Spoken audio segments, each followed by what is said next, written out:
Hello students, welcome to my online classes. हम MSc final year के लिए theory of relativity पढ़ रहे थे। इसमें हमने पार्ट नंबर 36 तक कंप्लीट कर लिया था। आज हमारा पार्ट नंबर 37 रहेगा।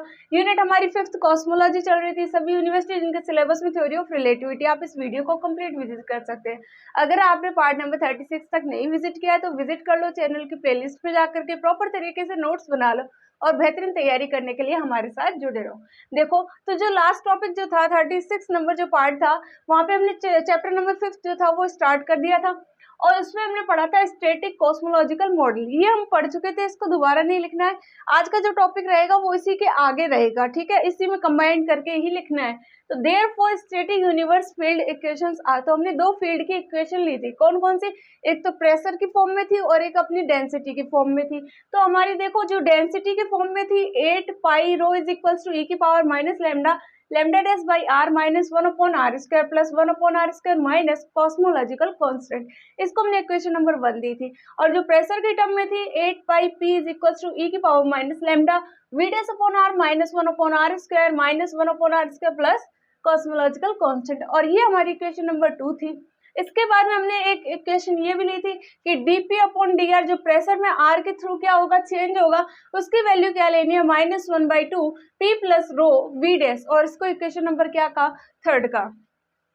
According to our assumption take rho और p इक्वल्स टू, अगर हम कांस्टेंट ले ले तो इसका मतलब dp अपॉन dr की वैल्यू तो 0 हो जाएगी, ये तो हमें पता भी है। अब देखो, अगर इसकी वैल्यू 0 हो जाएगी तो इक्वेशन नंबर जो 3rd होगी, इसकी वैल्यू 0 हो गई, तो इसका मतलब इसकी वैल्यू किसके इक्वल में आएगी, 0 के इक्वल में आएगी। इसको 0 के इक्वल में भेज दोगे, इसको 0 के इक्वल में भेज दोगे, तो p प्लस रो की वैल्यू क्या आ गई थी आपकी, 0 आ गई थी, और v डैश की वैल्यू साथ में ले ली थी। अब कंडीशंस कितनी बनती है आपके पास में, 3। एक तो आइंस्टाइन के लिए, एक डी सिटर यूनिवर्स के लिए और एक आपके फ्लैट स्पेस के लिए। तो केस फर्स्ट में क्या करा कि वी डैश की वैल्यू अगर 0 हो तो ये कैसा स्पेस बनता है, आइंस्टाइन। और इसके बाद में अगर बात करें केस सेकंड की, जिसमें p प्लस रो की वैल्यू अगर 0 हो तो कैसा बन जाएगा, डी सिटर यूनिवर्स बन जाएगा। अगर इन दोनों की वैल्यू 0 हो जाती है तो कैसा बन जाएगा, फ्लैट स्पेस बन जाएगा। तो हमने यहाँ तक तो कवर कर लिया था। अब हम सबसे पहले क्या करेंगे, केस नंबर 1 लेके चलेंगे जिसमें वी डैश की वैल्यू क्या हो, 0 हो। तो हमारी इक्वेशन किस फॉर्म में आ जाएंगे, तो ये दोनों तीनों इक्वेशन जो है वो आप ध्यान रखना आगे यूज होंगी। तो आप सभी लोग सबसे पहले हेडिंग डाल लो, हेडिंग मत डालो, चाहे इसके आगे लिख लो आप लोग। ये स्टैटिक कॉस्मोलॉजिकल का ही पार्ट है, तो हेडिंग डालना चाहो तो आइंस्टाइन यूनिवर्स डाल लेना, लेकिन अलग से कोई टॉपिक नहीं है, ये इसी के अंदर ही आता है।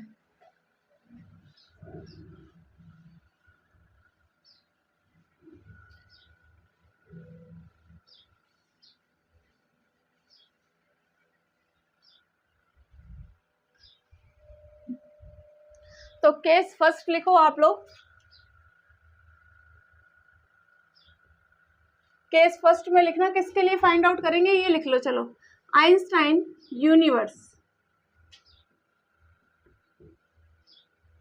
आइंस्टाइन यूनिवर्स के लिए फाइंड आउट करेंगे। और केस फर्स्ट में क्या होता है कि अगर v डैश की वैल्यू 0 है तो जो हमारा स्पेस आएगा वो कैसा आता है, आइंस्टाइन स्पेस आता है। आइंस्टाइन स्पेस बोलो या फिर यूनिवर्स।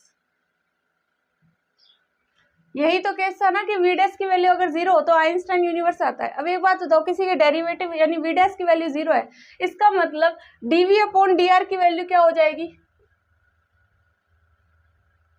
0 हो जाएगी, ठीक है। इसका मतलब v की वैल्यू जो थी वो क्या थी, कोई कांस्टेंट थी।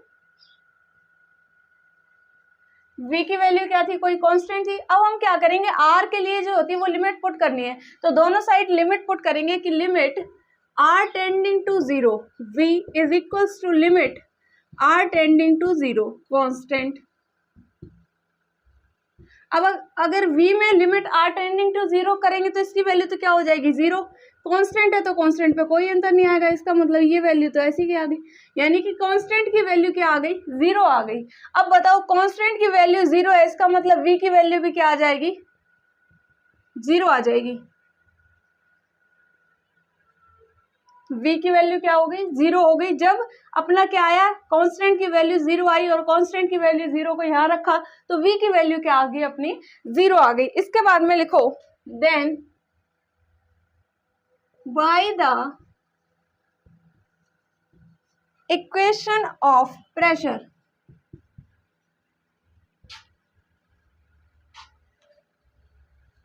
कौन सी थी? इक्वेशन नंबर 2 थी ना अपनी प्रेशर वाली, जो अभी लिख रखी थी यहाँ पर। वही इक्वेशन में जो प्रेशर वाली इक्वेशन है जो टर्म में है, तो वो इक्वेशन नंबर 2 है। उस 2 नंबर इक्वेशन को लिखो एक बार। क्या थी आपकी? देखो 8 pi p is equal to ई की power minus lambda v dash upon r plus 1 upon r square minus 1 upon r square plus cosmological constant. ये वैल्यू थी आपके पास में। अब हम क्या करेंगे? देखो वी डैश की वैल्यू हमारे पास में क्या है? 0 है ना, तो वी डैश की वैल्यू 0 यहाँ पे पुट करेंगे तो अपनी ये इक्वेशन किस फॉर्म में आएगी? देखो 8 pi p is equal to क्या हो जाएगा? ई की पावर माइनस लैम्डा, ये तो 0 हो गया, 0 upon r plus 1 upon r square minus 1 upon r square और प्लस कॉस्मोलॉजिकल कांस्टेंट। ठीक है, ये वैल्यू आ गई। अब देखो इसको कैसे लिख सकते हैं? 8 pi p is equals to ई की power minus lambda upon r square minus 1 upon r square plus cosmological constant. इसको आगे और सॉल्व आउट करो तो देखो कैसे कर सकते हैं। सारी टर्म को छोड़ करके आप इस वाली टर्म को छोड़ करके सारी टर्म इस साइड ले आओ। इस साइड लेके आओगे तो आपकी इक्वेशन जो बनेगी वो क्या बनेगी? 8 पाई पी क्या आ जाएगा साथ में बताओ? प्लस का 1 अपॉन आर स्क्वायर माइनस क्या आ जाएगा? कॉस्मोलॉजिकल कांस्टेंट और इक्वल्स टू में वैल्यू क्या आएगी आपकी? ई की power minus lambda upon r square, यही वैल्यू आएगी ना। अब आर स्क्वायर का इधर मल्टीपल कर दो। अगर मल्टीपल करोगे तो आपकी इक्वेशन देखो क्या बनेगी। मल्टीपल करो आर स्क्वायर का तो 8 पाई पी और प्लस 1 इसके अपॉन में, इसमें मल्टीपल कर रहे हैं तो मल्टीपल में यहाँ पे आर स्क्वायर लगा लेना। ठीक है, और फिर इसमें लगाएंगे तो वैल्यू क्या हो जाएगी? 1 हो जाएगी minus cosmological constant of r square हो गया इज इक्वल्स टू ई के पावर माइनस लेमडा।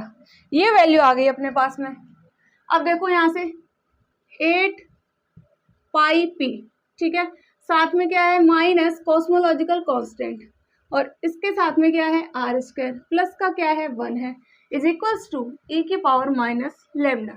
अब यहाँ से माइनस कॉमन निकाल लो। माइनस कॉमन निकालोगे तो ये किस फॉर्म में आ गया? Minus 8 pi P plus cosmological constant. Minus common निकालोगे तो ये वाली टर्म किसकी हो जाएगी? माइनस की हो जाएगी ना। साथ में क्या आ जाएगा? आर स्क्वायर आ जाएगा प्लस 1 इज इक्वल्स टू ई की पावर माइनस लेमडा। इसको और अगर फॉर्म ट्रांसफॉर्म करें तो कैसे आ जाएगी? देखो 1 minus cosmological constant minus 8 pi P R square is equals to ई की पावर माइनस लैम्डा। अब इस वैल्यू को हम कोई वैल्यू मान लेंगे। क्या मान लेंगे वो देखो। नाउ लेट टेक, क्या लेना है? देखो cosmological constant minus 8 pi P और इसकी वैल्यू क्या पुट करोगे? 1 अपॉन आर नॉट स्क्वायर। ये इसकी जगह ये वाली वैल्यू यहाँ पे पुट करोगे तो इक्वेशन क्या आ जाएगी? 1 minus are square upon R naught square is equals to ई की पावर माइनस लेमडा। ये वैल्यू आ गई और इसको बॉक्स में एक बार कर लो आप लोग बंद। और साथ में अपने पास में एक वैल्यू ये थी कि v की वैल्यू क्या आई अपने पास में? 0। इसको भी साथ में बॉक्स में बंद कर लो। अब इसके बाद में लिखना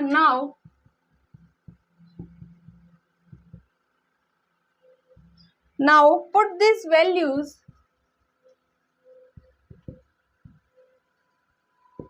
इन metric equation A. Metric equation जो ए थी ना अपनी, वो क्या थी? मैं आपको दोबारा लिखवा दूं। देखो जो अपनी ए नंबर मैट्रिक इक्वेशन थी वो थी आपकी D S square is equals to था ई की power we D T square minus ई की power lambda D R square minus are square D theta square और minus are square sine square theta D phi square. ये आपकी क्या थी? Equation number A थी। अब इसमें हमें पुट करना है। क्या क्या पुट करना है? देखो e की पावर माइनस लेमडा की वैल्यू है। अगर e की पावर लेमडा की वैल्यू निकालोगे तो ये अपॉन में आ जाएगी। ठीक है, v की वैल्यू अगर 0 हो तो v की वैल्यू यहाँ पे 0 पुट करोगे तो e की पावर 0 और e की पावर 0 की वैल्यू कितनी हो जाएगी? 1। तो सारी वैल्यू अगर इस इक्वेशन में पुट करो तो देखो क्या बनेगी equation. D S square is equals to ई की पावर 0, इसकी वैल्यू 1, इसका मतलब यहाँ पे क्या आ जाएगा डी टी स्क्वायर, ठीक है, माइनस ई की पावर लेमडा की वैल्यू क्या हो जाएगी, डी आर स्क्वायर तो पहले से है तो डी आर स्क्वायर तो पहले से आ ही जाएगा, अपोन में आ जाएगी ना, क्योंकि ई की पावर माइनस लेमडा की वैल्यू ये थी तो ई की पावर लेमडा की वैल्यू अपोन में आ गई, अपोन में आ जाएगी तो 1 minus are square upon are naught square हो जाएगा, ठीक है, साथ में क्या आ जाएगा minus are square D theta square और minus are square sine square theta D phi square, और इसको इक्वेशन नंबर क्या कह दो, बी कह दो। और ये जो यूनिवर्स की इक्वेशन आई है ना, ये है अपना आइंस्टाइन यूनिवर्स की लाइन एलिमेंट। तो आप लोग इसके नीचे एक लाइन लिख लो, this is line element for Einstein universe. तो आइंस्टाइन यूनिवर्स के लिए क्या आ गई अपनी ये लाइन एलिमेंट आ गई। अब देखो हम क्या करेंगे, ये तो अपनी किसके लिए आ गई, आइंस्टाइन के लिए आ गई।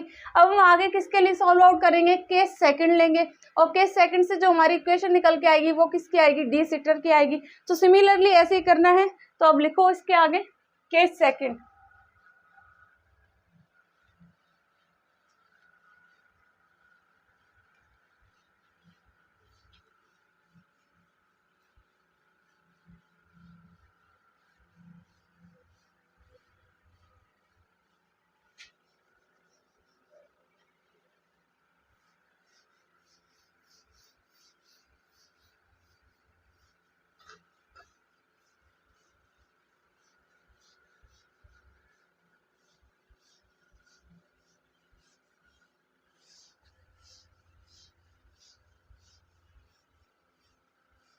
अब लिखो केस सेकंड, और केस सेकंड में किसकी इक्वेशन आएगी वो भी लिख लो, डी सिटर की आएगी। डी सिटर लाइन एलिमेंट बोल लो या फिर यूनिवर्स बोल दो, एक ही बात है, ठीक है। इसकी इक्वेशन अगर हमें फाइंड आउट करने के लिए पूछे तो कैसे फाइंड आउट करेंगे, तो उसके लिए जो केस सेकंड था उसमें p प्लस रो की वैल्यू हमने क्या ली थी, 0 ली थी ना, तो p प्लस रो की वैल्यू यहाँ पे 0 लेके चलनी है। तो इसमें लिखो आप लोग, लिखो if p plus rho is equals to 0 then by adding equation 1 and 2। अब क्या हो, अगर p प्लस रो की वैल्यू हमारे पास में 0 हो तो हम क्या करेंगे, इक्वेशन 1 और जो 2 थी हमारी उनको हम क्या कर देंगे, ऐड कर देंगे। तो देखो जो फर्स्ट और सेकंड इक्वेशन थी वो आपके पास में थी 8 pi rho is equals to ई की power minus lambda, lambda dash by r minus 1 upon r square plus 1 upon r square minus cosmological constant. ये आपके पास इक्वेशन नंबर 1 थी।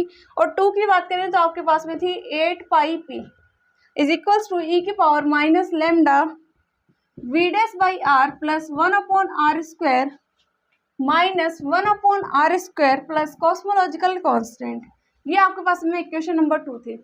अब देखो क्या करेंगे, इन दोनों को ऐड करेंगे, इन दोनों को ऐड करेंगे तो देखो लेफ्ट हैंड साइड वाले ऐड होंगे तो 8 पाई, ये क्या हो जाएगा p plus rho is equals to, इसको ऐड करो, देखो e की पावर माइनस लेमडा, ये क्या हो जाएगा lambda dash by r minus e की power minus lambda upon r square, फिर क्या आ जाएगा बताओ, प्लस 1 अपॉन में आर स्क्वायर और minus cosmological constant.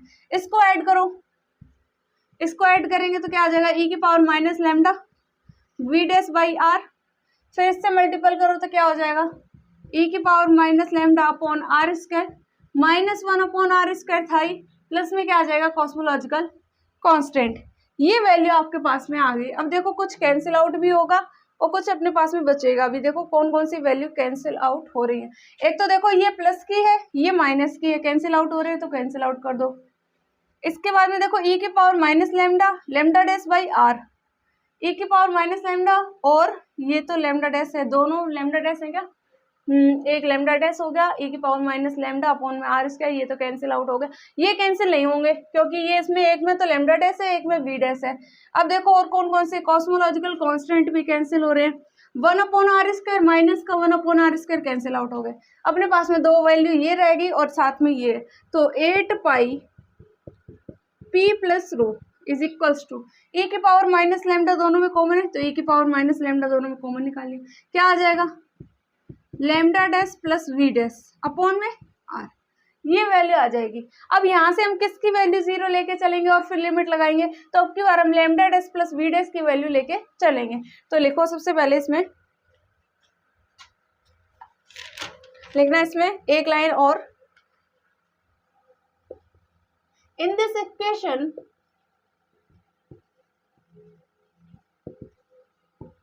We take, हम क्या लेंगे देखो lambda dash plus v dash, इसकी वैल्यू हम क्या लेके चलेंगे 0 लेके चलेंगे।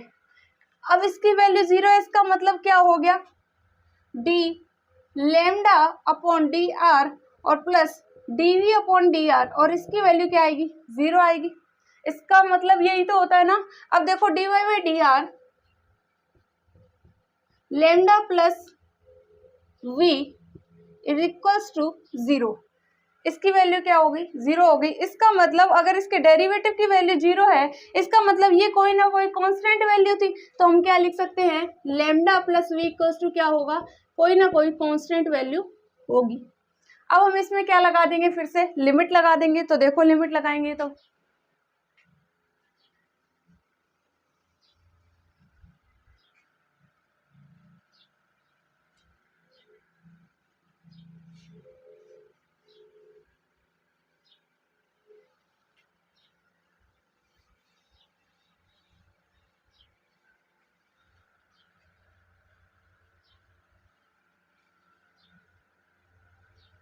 अब लिमिट r टेंडिंग टू 0 इसमें लगाओ तो क्या हो जाएगा लिमिट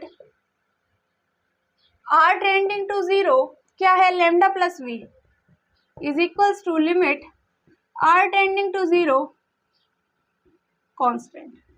इसमें लगाओ तो इसकी वैल्यू क्या हो जाएगी 0, साथ में क्या आ जाएगा कांस्टेंट। इसका मतलब कांस्टेंट की वैल्यू क्या आ गई 0 आ गई। कांस्टेंट की वैल्यू 0 है, इसका मतलब लेमडा प्लस वी की वैल्यू भी क्या हो जाएगी 0 हो जाएगी। तो lambda plus v is equals to क्या आ जाएगा 0 हो जाएगा, क्योंकि कांस्टेंट की जगह क्या पुट कर देंगे 0 पुट कर देंगे। इसको कर देना बॉक्स में बंद। इसके बाद देखो, इसके बाद लिखो then by the density metric equation. देखो डेंसिटी वाली जो इक्वेशन थी मैट्रिक इक्वेशन, उसको हमने इक्वेशन नंबर कौन सा कहा था, फर्स्ट कहा था ना। तो फर्स्ट इक्वेशन जो थी वो अपनी डेंसिटी वाली थी। अब उसमें हम क्या करेंगे सारी वैल्यू को पुट करेंगे। कैसे पुट करेंगे देखो, एक तो वैल्यू यहाँ से भी निकल के आ सकती है, क्या लेमडा की जगह क्या पुट कर दो माइनस वी पुट कर दो। अब देखो 8 pi rho is equals to value क्या थी e की पावर माइनस लेमडा और lambda dash by r minus 1/r², और साथ में था अपना 1 प्लस 1/r² और माइनस कॉस्मोलॉजिकल कांस्टेंट। ये वैल्यू थी अपने पास में। इसको थोड़ा सॉल्व आउट करेंगे तो देखो कैसे लिख सकते हैं 8 पाई रो प्लस में आ जाएगा कॉस्मोलॉजिकल कांस्टेंट, माइनस में आ जाएगा minus 1/r² is equals to में क्या हो जाएगा e के power minus lambda dash by r minus 1/r²। ये वैल्यू आ गई अपनी। अब हम क्या करेंगे r² का तो एलसीएम ले लेंगे और इधर मल्टीपल कर देंगे। तो वैल्यू क्या बनेगी देखो, r² से मल्टीपल करोगे इधर तो 8 pi rho plus cosmological constant, ये क्या हो जाएगा -1 इज इक्वल्स टू e की power minus lambda.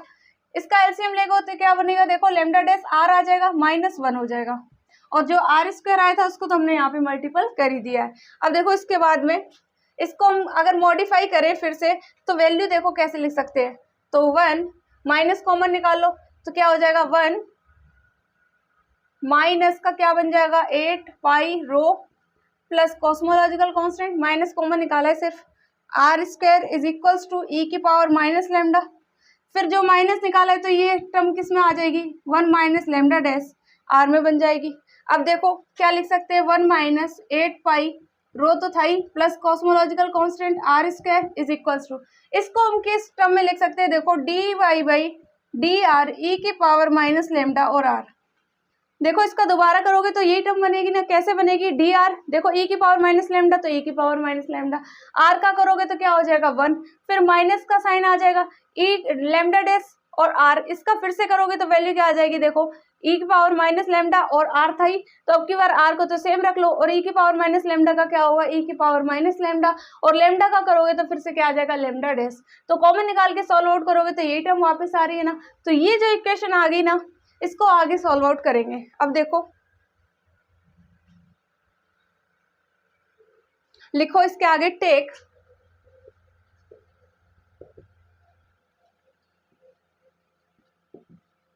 Integration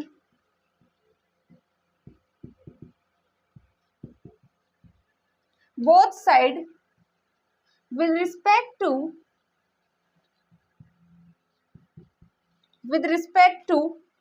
r, r के रिस्पेक्ट में अगर बोथ साइड इंटीग्रेशन करो तो इक्वेशन क्या बन जाएगी, देखो 1 तो है ही, ठीक है।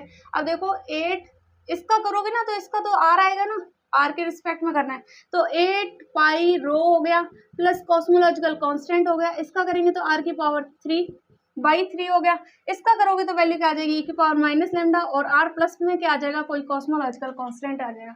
ये वैल्यू अपनी आ गई। अब देखो इसको आगे सॉल्व आउट करेंगे।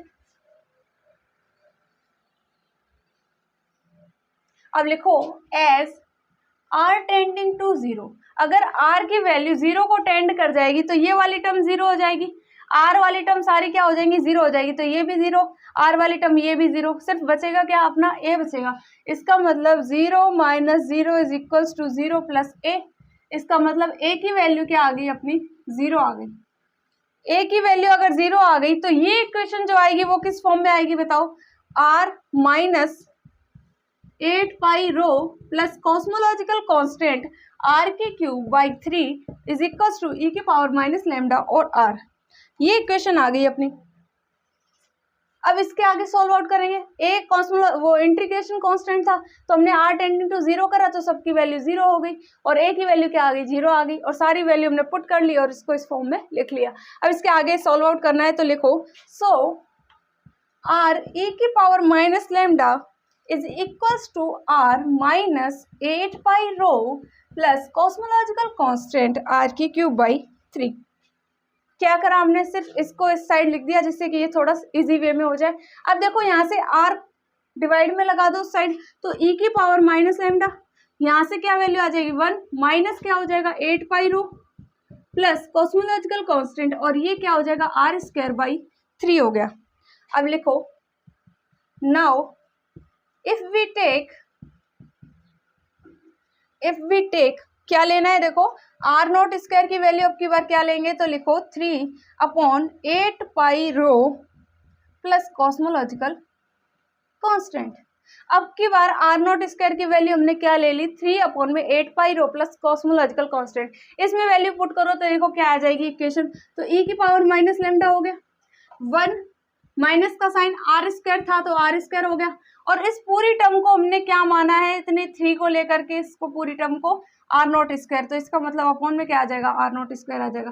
तो e की पावर माइनस लेमडा की वैल्यू क्या आ गई, 1 माइनस r स्क्वायर अपॉन में r नॉट स्क्वायर, ये वैल्यू अपने पास में आ गई।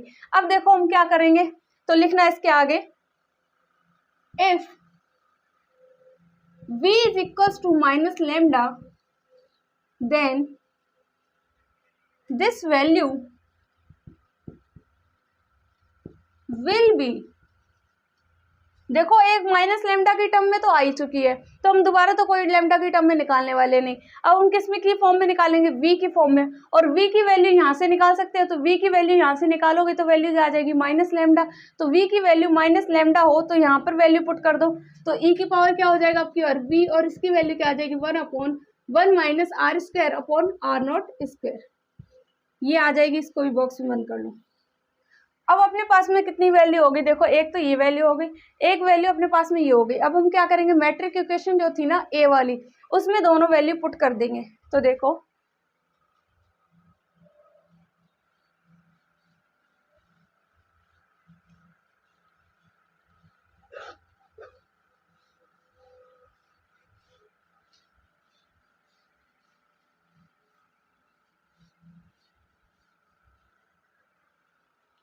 लिखना पुट दिस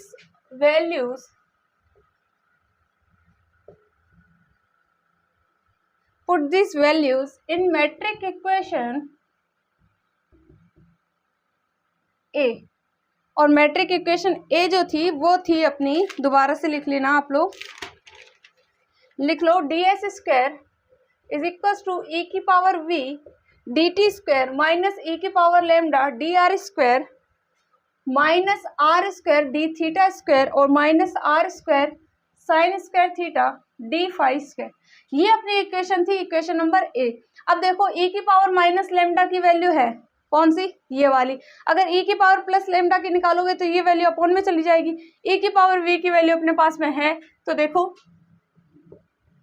ई की पावर वी की वैल्यू क्या आ जाएगी, 1 minus are square upon are naught square d T square minus ई की पावर माइनस लेमडा की है तो ई की पावर लेमडा की क्या हो जाएगी, अपॉन में चली जाएगी। तो 1 minus are square upon are naught square minus are square D theta square minus are square sine square theta और साथ में क्या आ जाएगा, डी फाई स्क्वायर आ जाएगा। ये इक्वेशन आ गई। इसको इक्वेशन नंबर अपनी बी तक हो गई थी ना, इसको सी कह देना। लिख लो इसके नीचे एक लाइन और, which is metric equation for de Sitter universe। De Sitter universe के लिए ये क्या आ गया, अपना लाइन एलिमेंट आ गया या फिर मैट्रिक इक्वेशन आ गई या फिर ऐसे कह सकते हो डी सिटर यूनिवर्स की इक्वेशन आ गई। ठीक है, तो हमने क्या करा, रो प्लस पी की वैल्यू 0 लेके चले थे और उसको हमने सॉल्व आउट कर लिया। सॉल्व आउट करने के बाद में वापस मैट्रिक इक्वेशन में सारी वैल्यू पुट कर दी। तो ये जो इक्वेशन आ गई वो किसकी आ गई, डी सिटर की आ गई। अब हमारा कौन सा केस बचा है, केस थर्ड बचा है। तो केस थर्ड में देखो,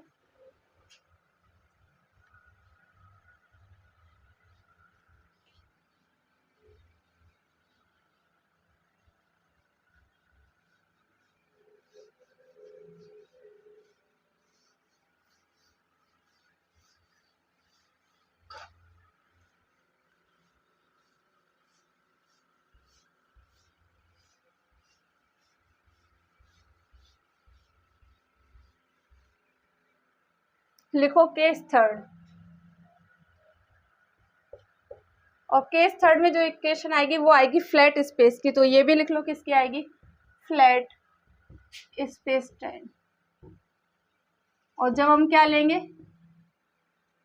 if p plus rho is equals to 0 और एक वैल्यू क्या लेते हैं, v डैश की वैल्यू 0। अब एक बात बताओ, दोबारा से लिखाने की जरूरत है क्या कि p प्लस रो को जोड़ोगे तो अपने पास में एक टर्म निकल के आएगी, कौन सी, lambda dash plus v dash की वैल्यू 0। तो यहाँ से एक टर्म निकल के आएगी v dash plus lambda dash की वैल्यू 0, जो भी हमने प्रीवियस करा है। और v की वैल्यू यहाँ से क्या आ जाएगी, 0 आ जाएगी। इसका मतलब यहाँ से v प्लस लेमडा की वैल्यू कोई ना कोई कॉन्स्टेंट होगी। ठीक है, v प्लस लेमडा की वैल्यू कोई ना कोई कांस्टेंट होगी। अब हम इसमें लिमिट लगा देंगे, v की वैल्यू हमारे पास में 0 है ही, इसका मतलब लेमडा की वैल्यू भी हमारे पास क्या आ जाएगी, 0 आ जाएगी। ये वैल्यू आ गई। अब इन सारी वैल्यू को अगर हम अपनी इक्वेशन में रख दें तो वैल्यू क्या बनेगी, देखो अपने पास में इक्वेशन नंबर ए जो था वो था, लिखो metric equation by equation A. Metric equation आपकी थी d S square is equals to ई की power we D T square minus ई की power lambda D R square minus are square D theta square और minus are square sine square theta D phi square. ये अपनी equation थी। अब देखो यहाँ से लेमडा की वैल्यू भी 0 आ गई, v की वैल्यू भी 0 आ गई, तो यहाँ पे पुट कर दो। तो d S square is equals to ई की power 0 d T square minus ई की पावर भी 0 d are square minus are square D theta square और minus are square sine square theta D phi square. और d S square को क्या लिख सकते हैं हम, d T square minus d are square minus are square D theta square और minus are square sine square theta D phi square. और ये जो हमारी इक्वेशन निकल के आई है वो किसकी है, फ्लैट स्पेस टाइम की है। तो इसके नीचे एक लाइन लिख लो, which is metric form for flat space time. Flat space time के लिए हमारी क्या आ गई, इक्वेशन आ गई। इसको बॉक्स में बंद कर लेना अगर आप लोग करना चाहो तो, जिससे कि आपको याद रह जाए।